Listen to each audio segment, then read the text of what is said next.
Hello friends, Boreva, Bodo Job Info, YouTube channel आसा खालामो बयबो मोजां दङ। Assam Police Commando Rally Udalguri हिसाबै postpone खालामबाय दा नोंथांमोना गोबां कमेन्ट्स खालामदोंमोन जे postpone जादोंना जामाराखै होननानै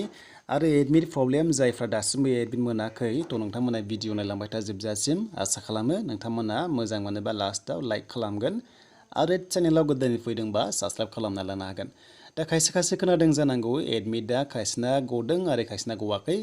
आरो बेयाव मानि थाखाय गवाखै जों बेखौ लाइभ प्रुफ नायगोन बेखायनो एडमिट कार्ड पर्टेलाव क्लिक खालामबाय बेनिफ्राय फिजिकेलि जोङो एडमिटआव जों क्लिक खालामसै फार्स्ट नाम्बार 1आव दा बेयाव खालामनाय लोगो लोगो जोंहा जायखिजाया मोनसे अपसनखौ जों बेयाव होनोसै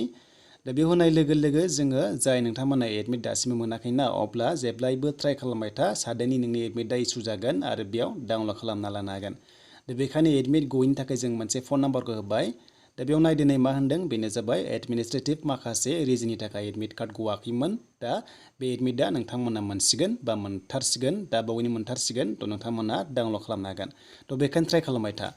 थ' बाथ्राया जाहैबाय उदालगुरिनिया गोबां कमेन्ट्स खालामदोंमोन रेलिया पस्टपन जाबाय नामा होननानै दा बेखौहाय आं नायदोंमोन फिजिकेलि थांना नायदों फिल्डआव नायदोंमोन जे जेबो दासिमबो रेडि गैया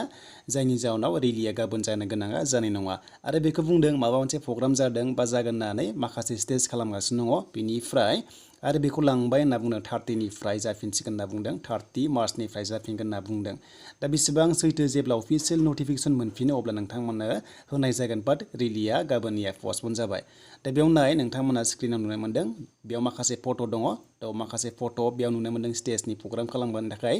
थ' प्रग्रामनि थाखाय स्टेज खालामगासिनो दङ जेरावनाखि रेलिनि थाखाय जेबो रेडि गैया दासिमबो फिल्डआ जेबो अके गैया अके थ' गासैबो रेडि गैया थ' बेखायनो एसे लेट जासिगोन आरो लेटेस्ट आपडेट मोनोबा नोंथांमोना थाबैनो इनफर्मखौ होफिनगोन जाहाथे नोंथांमोना मिथिनो हायो। दा बेनिसिम लोगोफोर लेटेस्ट आपडेट आसाम पुलिस कामान्ड' बेनिफ्राय गुबुन डिस्ट्रिक्टआ जेबो पस्टपन जायाखै।